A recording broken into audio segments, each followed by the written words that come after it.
And hey, we have just another terrain for you.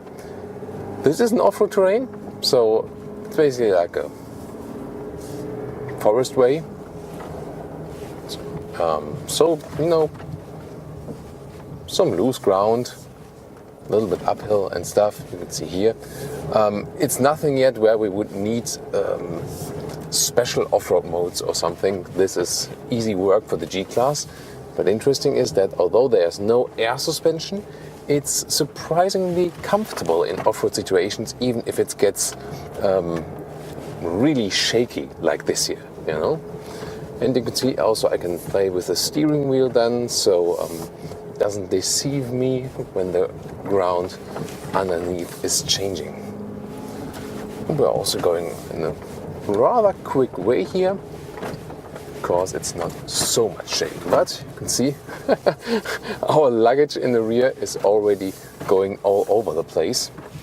That's how you then see or feel and hear how the G-forces are applied.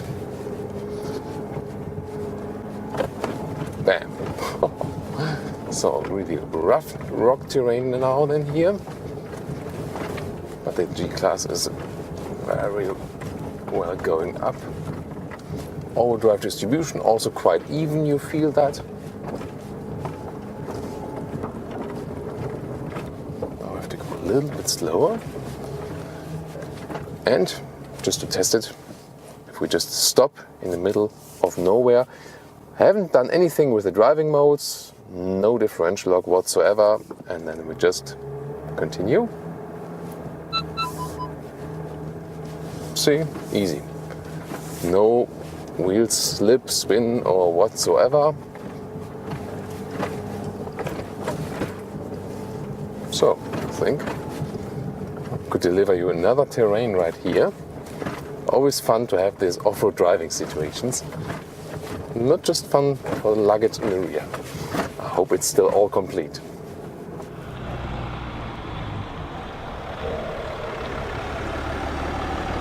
And I promised you some motorway and consumption figures, and so when I put the consumption meter on reset and set the cruise control to 100 kilometers an hour or 62 miles an hour with the diesel, we at 12 liters on 100 kilometers.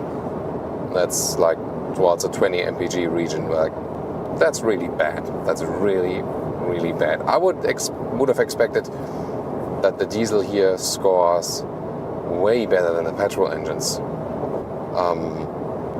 I mean, maybe a little, but that's really strange. So, a little bit unexpected indeed. So, obviously this car from the building form itself is so anti-consumption friendly that the diesel does not make the biggest difference. By the way, at about 100 kilometers or 62 miles an hour, it's still okay noise insulation wise. It's still comfortable to cruise and drive. And in most countries for the highway, this will be okay then. However, here at the moment it's 130 which is allowed, where we can also show you the acceleration from 100 to 130. Let's do that.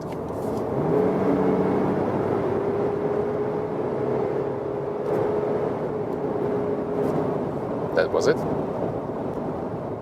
So you see, yes, the petrol engines do of course have more power, but still, considering the weight of the vehicle, you have sufficient power with the diesel. And now at 130 you hear and feel that this is all already pretty much for the car. Suspension wise, no problem, it's still very stable, and also when you do a lane change also doesn't shake too much or something. It's really okay. But the noise insulation is not proper then. Or, I mean, the question is, can you insulate something like that? Because the windshield is just so upright, it gets really noisy in here. So now we are at 15 liters. Let me just quickly reset that as well, because then we see if there's a big difference then between 100 or 130 kilometers.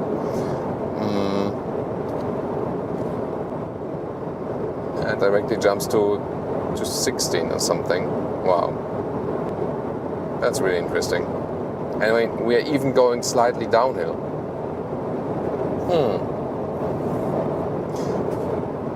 I mean, yes, it's a little bit colder, and with winter tires, I'm not sure if that has any effect, but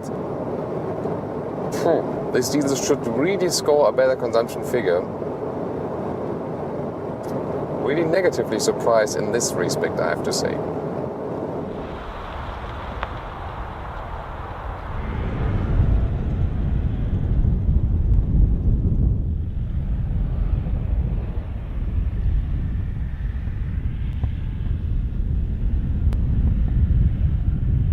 And now to our conclusion for today with the all-new Mercedes G-Class here in this brilliant blue, my favorite Thomas blue.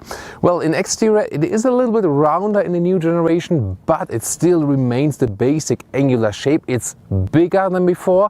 Some say they preferred the smaller version of the predecessor, but then again, you also have more room on the interior. Well, those side mirrors here are, probably the biggest criticism point for the fans. However, they reduce the wind noise and also are better for overall aerodynamics. On the interior again, it's more modernized, more digitalized, a higher build quality, so overall, again, this cool upright seating position, you have this command view. This is so unique, so overall this vehicle remains very unique. Well, with the diesel, it is quite refined, has also little vibrations and stuff, so we can recommend them also over the petrol engines, because you then score a little less in consumption, because the petrol engines are really high in consumption. And even if you would say, whatever, I have enough money, whatever, it can be quite annoying if you go to the petrol station all the time. So there, the diesel can also help and also bring down the entry price a little bit, because still the car is super, super expensive. And so there's one chance to keep the price a little bit down with this new diesel too. What do you think? And also please join our other G-Class episode where we compared the G500 to the G63 and had more this summer surrounding. And also one key finding in the winter surrounding with the winter tires and the 19-inch rims is a way better ride than with the bigger stiff rims and the summer tires. You should maybe also take that in mind when ordering the rim size of your vehicle. Well, what will win? Visual versus comfort? You have to decide that on your own. So leave me your comments, tune into the next G-Class episode and also to our other SUV episodes by Mercedes and also of the competitors. Stick to Autogefühl. Thank you so much for tuning in.